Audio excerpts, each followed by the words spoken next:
Hi, I'm Molly Matthews. Welcome to Job IQ, Career Outside the Box. Today we're talking with Nicole West. Hi, Nicole. Hi, Molly. Thank How you are for you having today? me today. I'm glad you're here. We want to know a little bit about you. Tell us about your career and what you've been doing since you started work.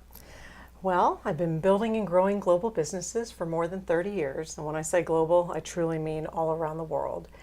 Primarily in financial services, but also in technology products and services. My degree actually is in computer science, and I started coding when I was 8. So the first part of my career was in strategic technology management.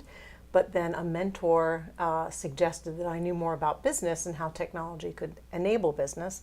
And she kicked me out of IT and suggested I move over to the business side, which I did, and I never looked back. I absolutely loved.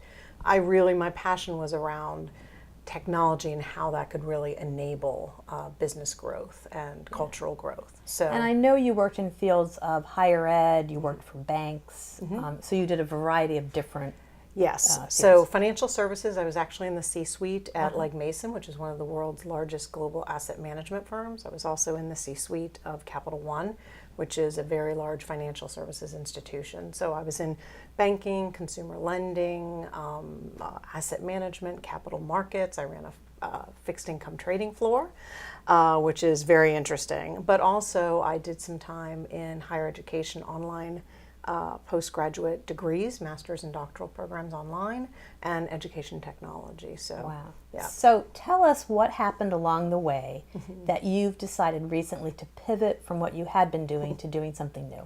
That's a great question.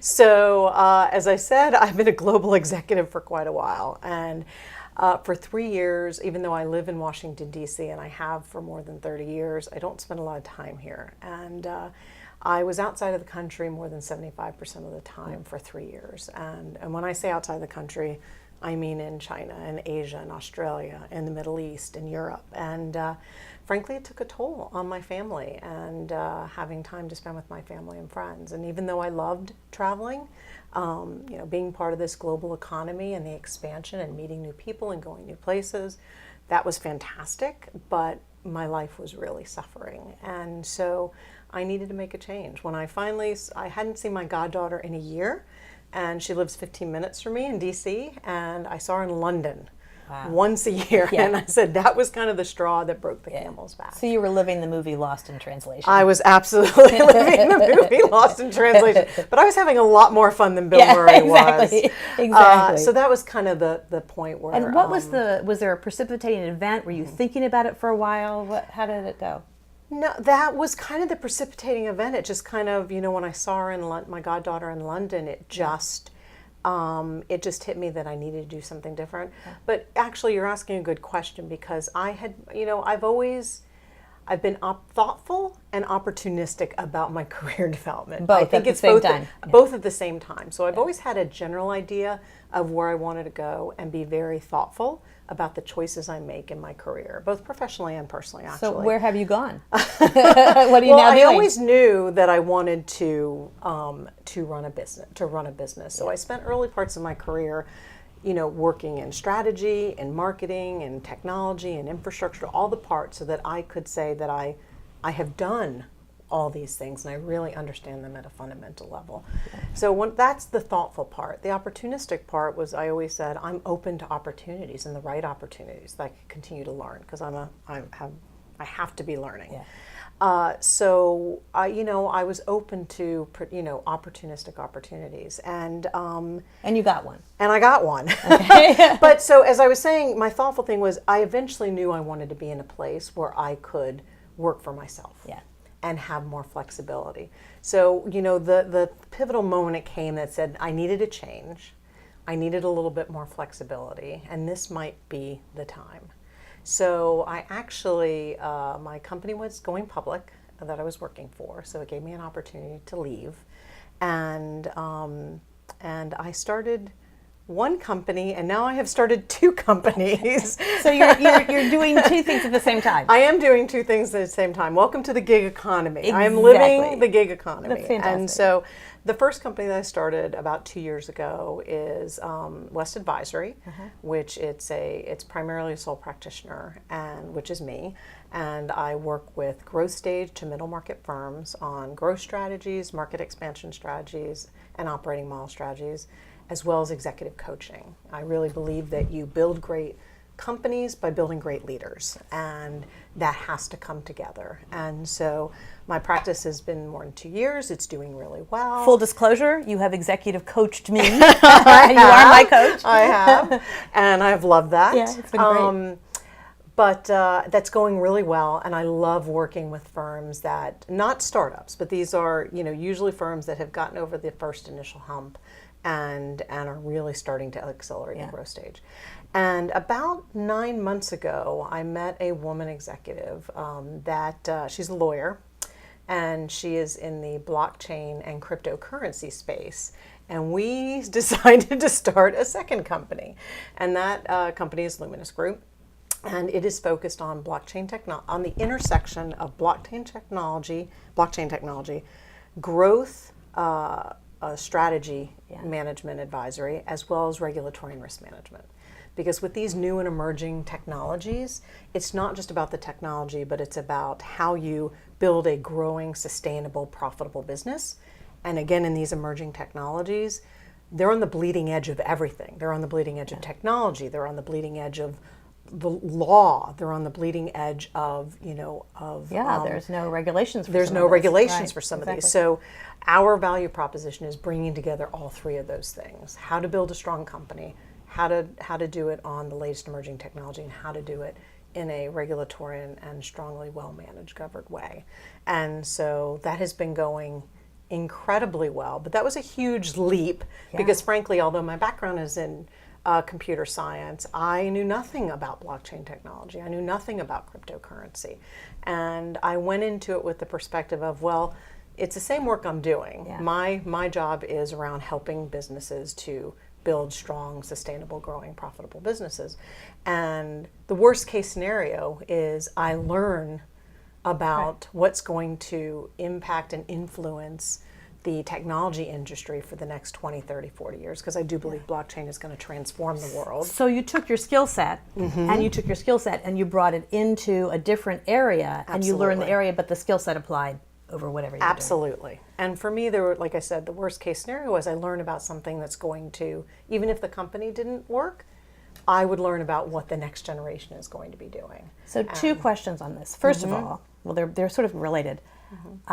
Were you afraid? Was it something that you thought, if this risk doesn't work, I'll go back into another job? That's the first question. Now that you're doing it, how are you managing your time?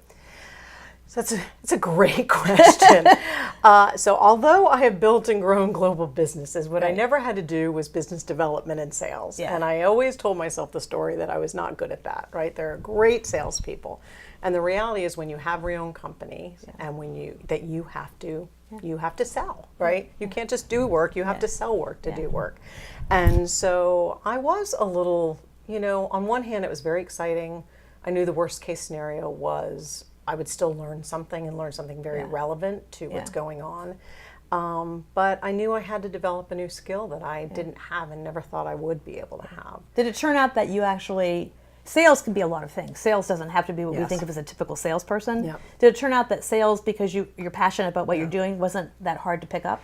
Well, it's still hard. You're either a Salesperson salesperson or you're not. Okay. But what I learned is if you believe in what you're doing and the product or the service, and number two is I don't think about sales. I think about it as networking. Thank you. That's right. That's just where I was going. I think about it as networking, and I don't think about it. It actually is networking. If I think about every client that I have gotten, either for West Advisory or for Luminous Group, it is through networking, right? Talking to people who have similar interests, people refer you, and that's how I have built my practice, and that's how we're building Luminous Group.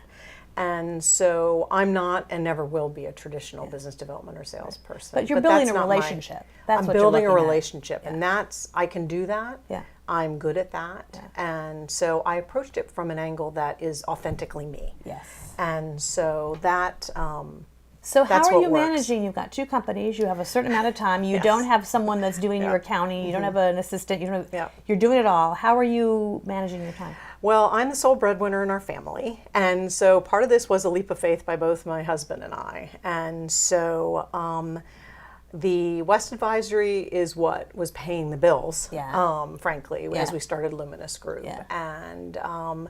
And now it's a little bit more balanced, but it's a choice on how we're spending the time. On West Advisory, it is me doing the work. Yeah. On Luminous Group, we are building a company and building a business, and so it's choices, right? It's making sure that you keep the pipeline of business development coming. You build the pipeline of people who can do work. Right now, I mean, at the beginning of the year, I was kind of 75 West Advisory, 25% Luminous. Now I'm about 50-50. And I actually see that moving towards 75 Luminous, 25 West Advisory. And it really is the ebb and flow. But as Luminous Group is kind of picking up steam, I think that will wind up taking the majority of my time. If you had a crystal ball or you wanted to set a visualization about where you wanted this to go in a year, 5 years, do you see yourself building Luminous and making that into a larger company? Yeah, that's really the goal. My partner and I, we're both women executives.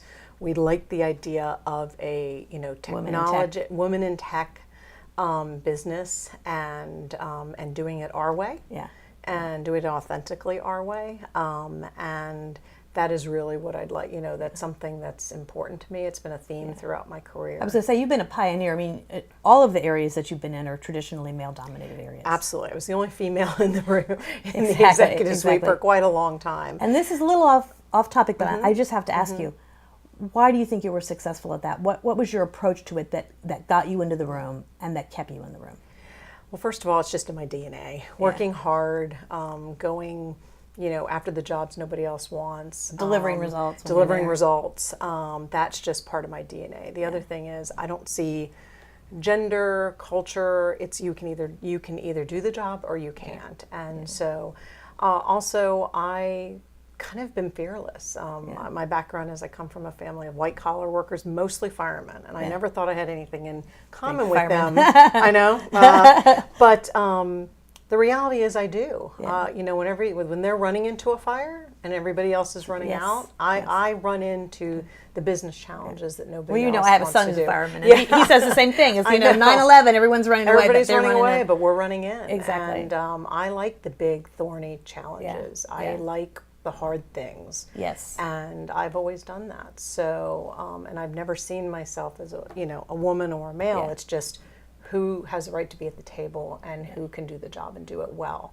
Now, even with that said, practically I'm not, I can see what's been around me throughout my career. And so working from within to really help educate and elevate women to feel more comfortable, to take more risks, to step forward. And to not accept, I think I told you a while back that someone told me I was a grandmother with zero tech experience. And I've worked really hard to be good at tech. So I was not pleased to hear that. But it's interesting that we can limit ourselves by saying, oh, we're not supposed to do this because of age, gender, whatever. Yeah. In my coaching practice, and actually in my mentoring throughout my lifetime, I've always told people, you are the story you tell yourself. Right? I've told you that. Yes. It's on our website because of you. And it is true. That's right. So if we tell ourselves we're not good at sales, or we're not good at technology, or we're too old to start a company, then we're not. Then that becomes our reality. Exactly. Now that doesn't mean all of us don't have limitations, and so we have to be self-aware. Right. But self-awareness is not putting artificial barriers up. Exactly. So you need to learn how to differentiate between things that truly you're not good at. You never want to be good at them, and you're not going to do it, versus things that you're limiting yourself because you're telling yourself this story. Or believing I've noticed now that I'm doing 50 plus career development, that how often I go in somewhere where there's not a picture of anyone over 50 anywhere in the business and the marketing materials. I've gotten highly sensitized to that, and that our society tells us all the time, you can't do that.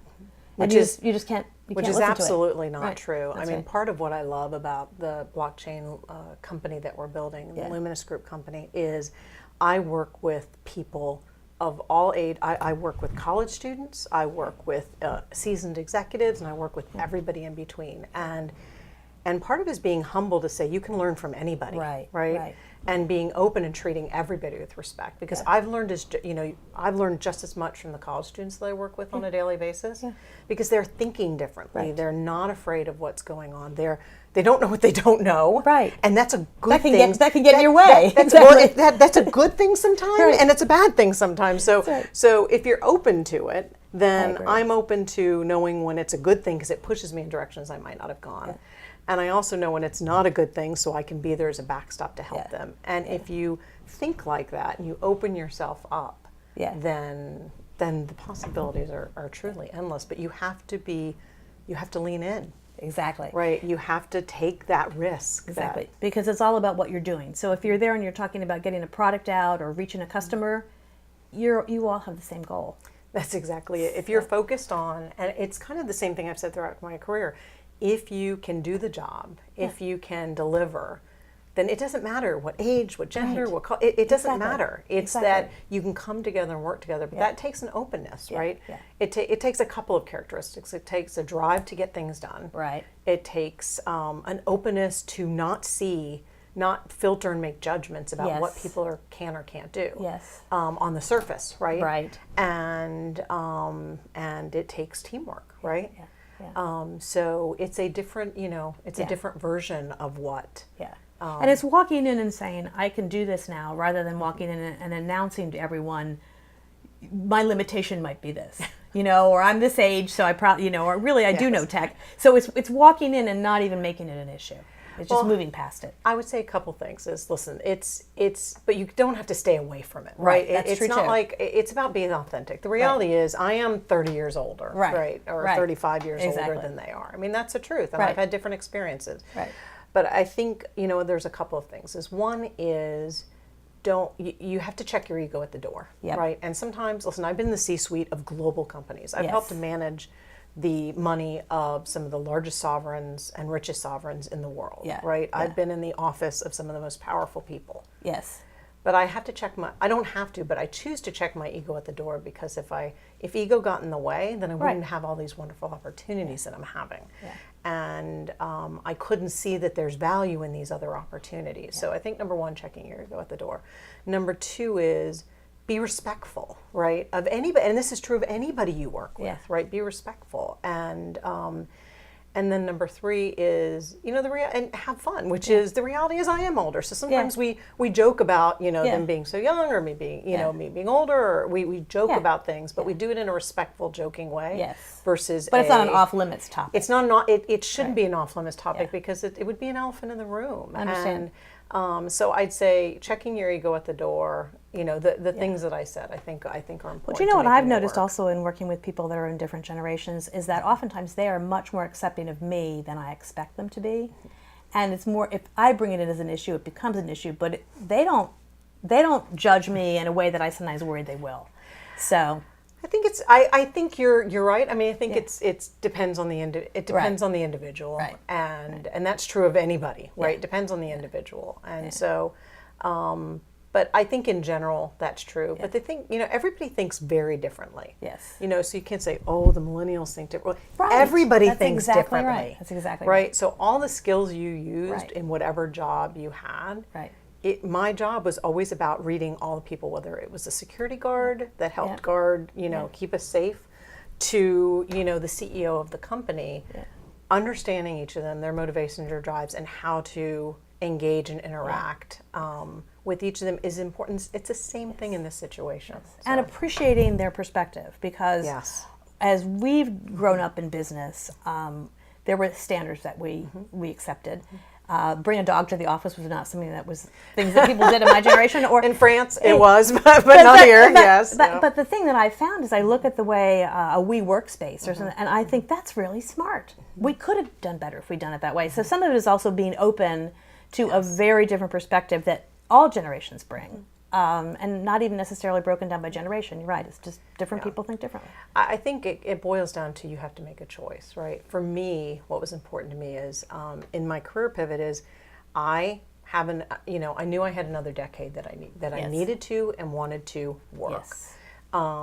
And it was about making choices about what I wanted that to look like, right? I'd reached a point in my career that I could say, I want to work with the kind of people I want to work with. Yeah. I want to work on the kind of work that I want to work on. And how do I set my life up and my work up so that those can be true? And so I've reached a good point in my life where I can make those choices, but it's but also my choice is to put myself a little out there on the cutting edge, and I may succeed or I may not succeed. And like I said, I've already done the worst case scenario analysis, which is I learn something incredibly valuable. Yeah. And to me, there's no worst case then it's worth taking the risk. But for me, it was a choice about what I wanted at this point in my life, what I needed. Yeah.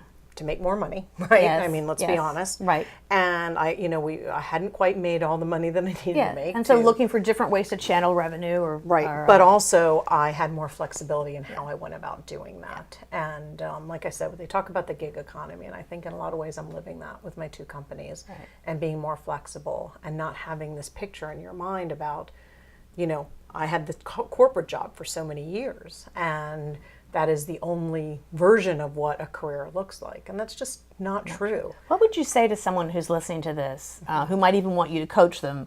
What would you say to them if they're listening to you and saying, oh, but you were in a C-suite, you were traveling all around the world, I have a completely different set of experiences and expectations. I think I better stay safe where I am, or maybe I'll just retire and live on less money. What would you tell someone who has an idea, they think they want to make a pivot, but they really just can't get there? What would you advise them? Well, first I would say really think about what's important to you at this point in your life and what you want over the next X number of years. So start with values. Right. Start with, some people call it values, but I just genericize it to be what's important to you, right? Okay. And those are the characteristics, those are some physical things like money. Yeah. And those are things about, what you want to do, what gets you excited. Yeah. As well as what you're good at and what you're not good at. I think that's really important. Being very self-aware of what you're good at and what you're not good at. And then part of it is how much risk you're willing to take, right? And there's nothing wrong with that. Again, it's your choice. I was just, coaching a lady just last night. Yeah. She's looking at a job offer, and it's a safer choice. And in one ways that bothered her because that's just not who she is in her DNA. Right. But she was letting that get in the way of it checks so many different boxes. Yeah. That, it checked all her other boxes. But because it felt safe, she was discounting all the other boxes. So I think, it's I would say my advice is find somebody to talk to, right? Yeah.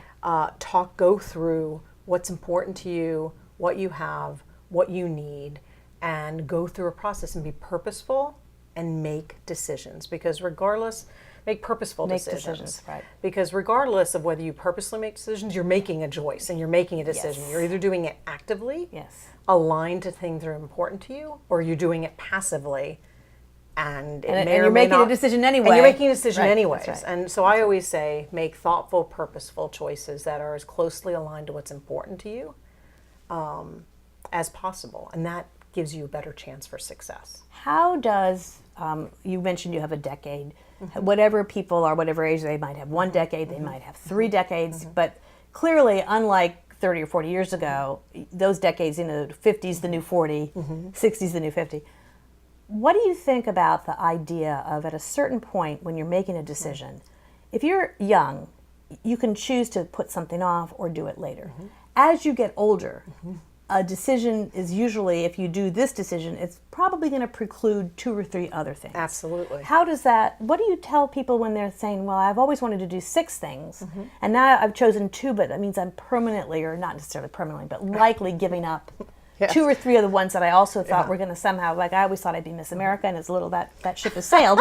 So you be Mrs. America. Yeah, exactly. This is retired. Just evolve your, I think they have that actually. I think now, they do. Yes. But, the things that you always thought you were going to do, and if you make one choice, you're precluding something that you always sort of hoped you'd fit in. Yeah. What do you tell people in that case?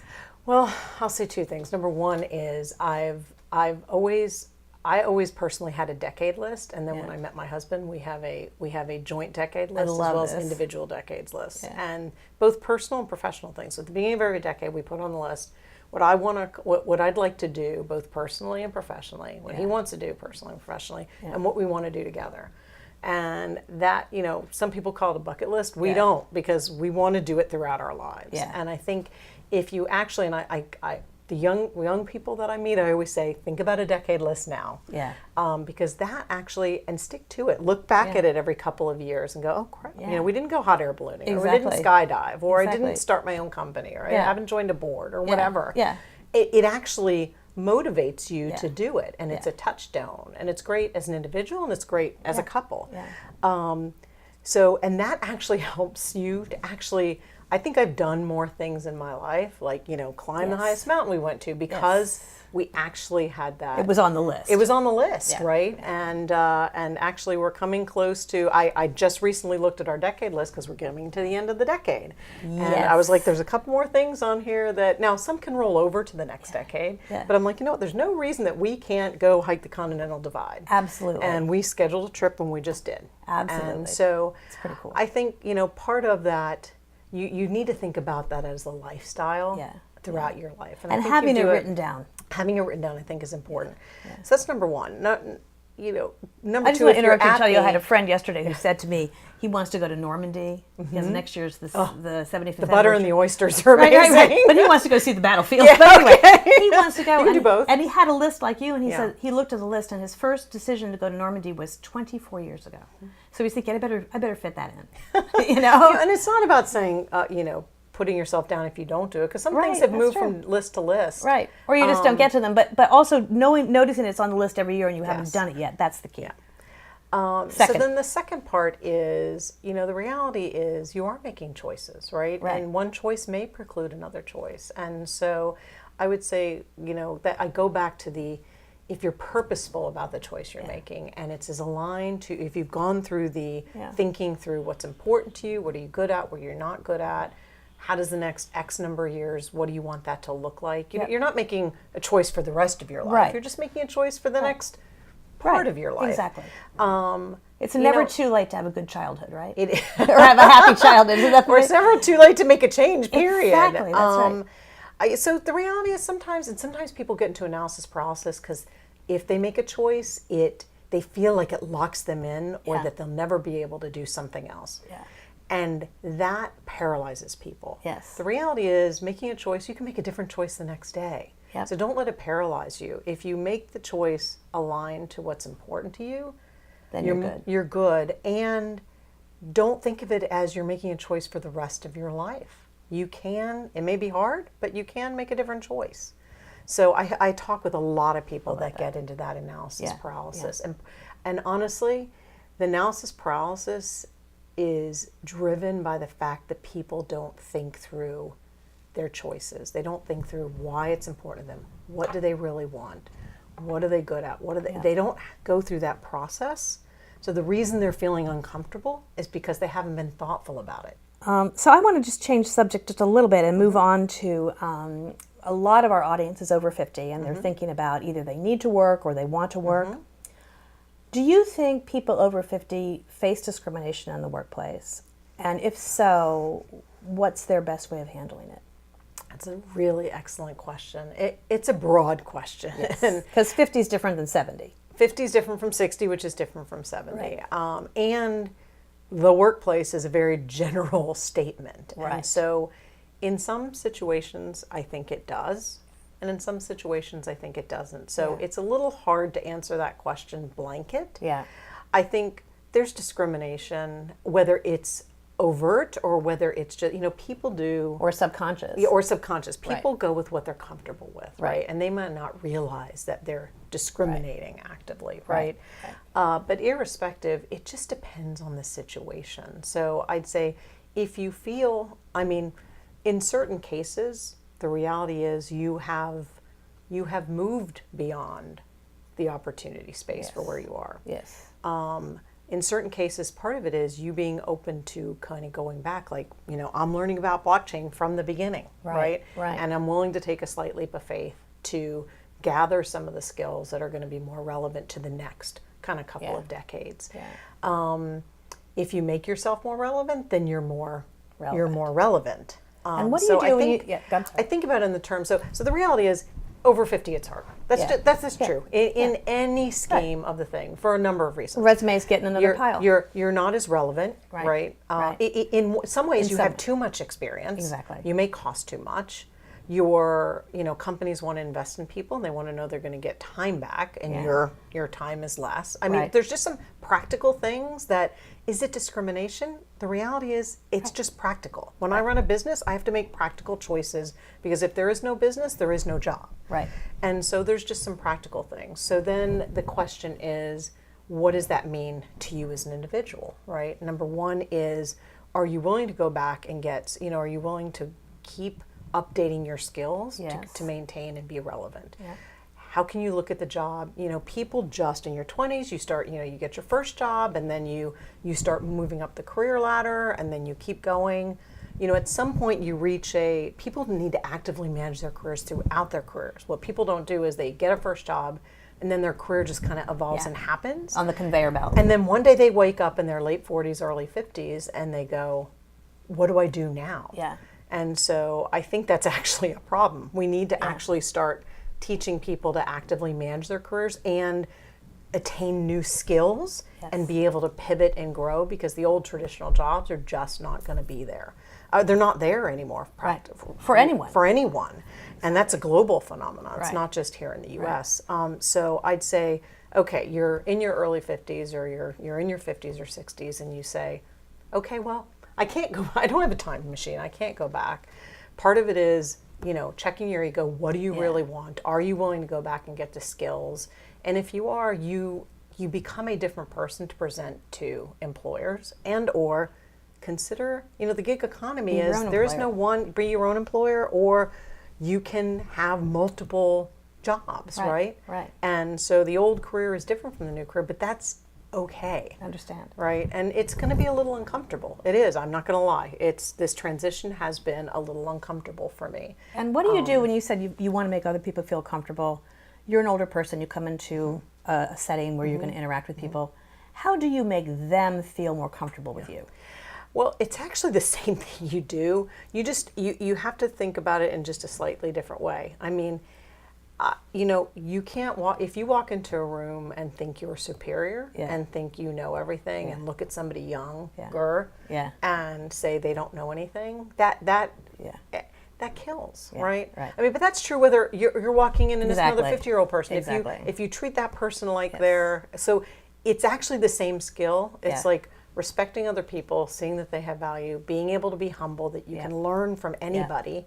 And that anybody can learn from you, that it's a two-way street. If you have that attitude, that will come across in how you talk to people, right? I also try to avoid back in the day stories. It's so easy to say, oh, I had that problem 10 years ago, here's how I handled it, where that was 10 years ago. No one cares. Or if they care, they really want to figure it out at this point themselves. You have to find the happy medium, as I said before. It's like, it can't be a lip sealed, it can't be a off the table thing, but it has to be more authentic. And so I'd say in situations like that, I can say, listen, this is slightly awkward, but I'm excited, right? And also I say, if I ever come off like this, let me know, because it's not intentional. Exactly. It's just, it might be a gut reaction. Yeah. I bet that makes everyone feel a little bit more relaxed in the room. Absolutely. When you give people permission that says, if I ever do this and it's not good, just tell me, because I'm not doing it on purpose. It's just, you and I have different experiences. It's opening communication. And that's the reality of it, right? Yeah. So if you have to be authentic, and the reality is the reality. And if you try to kind of get around it, then then that's not that's the inauthentic. Way. That is inauthentic, totally agree. and then that's when it doesn't work, actually. What would you? We've sort of covered this, but what would you tell someone who's thinking about pivoting or is maybe forced to? They've lost their job. What should they do first, second, and third? First is don't panic. Right. Take a breath. Don't panic. Right. And don't panic. Don't panic. Okay. Those are good three things. I mean, the reality is you're going to feel uncomfortable, and you it's okay. Yeah. It is okay to feel uncomfortable and worried and nervous because it's a new thing. Right. So embrace that, and that that's your new norm. Yeah. Right. And then take action. Right. Yes. Which is the swimming in the, oh my God, what am I going to do? Right. Gets you nowhere and just feeds that. Yes. So you're gonna feel that way, and that's perfectly fine. Yep. Don't, if you try to fake yourself that you're okay and Right. the fake it till you make it in some ways is great, but not acknowledging that you have feelings that are real. Yeah. In this case, it's not good. The next thing is action, which is go to your resources, network. Yep. If you are late to life, if you are late to networking, okay, I don't care how old you are, where you are in your career, where you are in the world, Right. it's never too late to start networking. Right. It doesn't matter. That's so right. if you haven't done a good job at building a network, Start. that's okay. Right. First of all, you have a network. You just don't realize it, right? Right. It may be your friends, it may be your family, but there is a starting network, right? It may be your dry cleaner. I mean, Yeah, I've had exactly. things come from the weirdest places. Yep. But start to build your network. And as you think about that, again, it's all about purposeful. Yeah. Lay out what's your, go through the process that I said earlier, Yeah. and then start looking to meet people. And when you meet people, there's a couple things. Number one is genuinely, people like to talk about themselves. Yes. That's exactly It's very right. easy. So come up with a few good questions that will elicit them talking about themselves Yes. in an area that actually could be relevant to you. Right. Right. So if you're at a conference, you say, "How are you enjoying this conference?" No. That's not going to really elicit Not a lot of enough. things. Right. If you're at a conference and you say, "What brought you to the conference?" Great question. It's a great question. It's a few different words, and they're gonna go off, right? And they'll They're start gonna to reflect. And they'll start to reflect. They're gonna say why they came, or they're looking to build business, or to do it, and it might create connection opportunities. So I'd say pick the right questions to ask people. Very important, so that you get useful information. Number two is always write down notes for when you meet people. Are they married? Do they have kids? Where they went on thing, and put it in their contact. Yep. So you always jog your memory. Yep. The third thing is always have an offer, right? So offer to introduce them to somebody else, offer to send them an article that's relevant to a topic you just talked about, just some Love small gesture of offer, Yeah. right? Yeah. And always have an ask, right? If they're, that's aligned to something that could, FYI, I work in this space, if you ever have it. Yeah. People put that in the back of their head, and Yeah. you never know when it comes back. Yes. Could never come back. It could come back. I'm shocked. You're planting a seed and it might grow. You're planting a seed. So I'd say That's right. network, but it has to be purposeful networking, right? And it has to be aligned to what you need, and it has to be useful, not just general chit chat. Right. I'd say then the other thing is start to put together a plan and go to your resources, right? People you respect. Again, people want to help. Yeah, they people do. want to introduce other people. People will spend time giving you feedback. People want to help. Yeah. You just have to be willing to ask. Yes. And whether you get, if you can afford it, I'd say get More let's say training. professional help. Yeah. But I don't mean in that, but a coach or, or advisor or something Yeah. like that. But if you can't, your resources are your personal resources are just Plus, as it's good. also possible to go to a community college to get training that's not even that expensive. And if you're a certain age, community college costs are almost nothing. Yeah, it really depends on your situation, right? True. In True. my situation, that probably wouldn't have been relevant. Yeah. So that it depends. But your point about upskilling, Yes, right? If there's a yes. skill you don't have, in this day and age, there's a zillion ways to get that skill. Exactly. Online training, classes, Yes. meetups, networking. Yes. I mean, there's a lot of different ways to do that. I always say if you a new need to skill. binge watch TV for a week, do that. And then after you finish the binge, whatever you binge, then get out of the house. Watch TV, lay on a couch, Exactly. whatever. Eat whatever bonbons. I mean, juice. those things are not gonna And- help you get and a you job. should take your time though to do that. I Everybody agree. needs a You little need, bit and of, just do it need a and little wallow in downtime. it for a while if you need to, and then set a date and then move on. Okay, last question. You're 2 years into your pivot. Yes. 2 years into my pivot. Best and worst moments. Oh God, that's a. Isn't that a great question? I love that question. I will, the best moment, it's not a singular moment. Yeah. It's just actually it is a singular moment when I actually realized that I have, at the beginning it was, what am I going to do before I I didn't actually take my own advice right at the very beginning, which is Right. I was looking for my next corporate job, and I'm Yeah. like, well, you know what? I need to do something interesting Yeah. while I'm doing that. Yeah. Oh, that's And- interesting. So that was your goal was. But for a very short period of Yeah. time, and then I'm like going, wait a minute, what am I doing? I don't want another corporate job. Well, even if I did, Yeah. and even if I'm open to that, the reality is, you know what? I've always said I want to start my own business. It's Yeah. like, what am I waiting for? Yeah, yeah. And so, I think the best moment was when I realized it's like I've actually done it. I understand. I've done it. I'm doing well. I'm Yeah. supporting my family. Yeah. And I'm doing it my way. Yeah. So that was the best. That's a moment. pretty big high. Because I don't think it actually hit me. Yeah. Until like a year and a half in. Yeah. Actually. Yeah. And so that's the best moment. Yeah. And I think the worst moment is the reality is I've got I have to bring in the business. Right. And so when a natural end to one of my major clients came. Yeah. And it wasn't sure how I was going to fit that gap. Yeah. That can be that can be scary, right? Keeping the pipeline going while you're still doing the work is a Absolutely. big challenge. Absolutely. And you're always questioning. I mean, listen, I'm one of the most confident people you meet, but the reality is everybody's a little insecure exactly. in some way or shape or form. And that's okay. Just don't let it get the better of you and don't let it stop you from doing things. Got it. So that's always been my philosophy. Fear's normal. Yep. But if you let fear stop you from doing things and taking those chances, that's when the fear wins. Thank you very much for sharing with us. I think everyone is going to really benefit. Not only are you good at what you're doing, you're coaching everybody who's listening, and if people want to coach, you're the person to go to.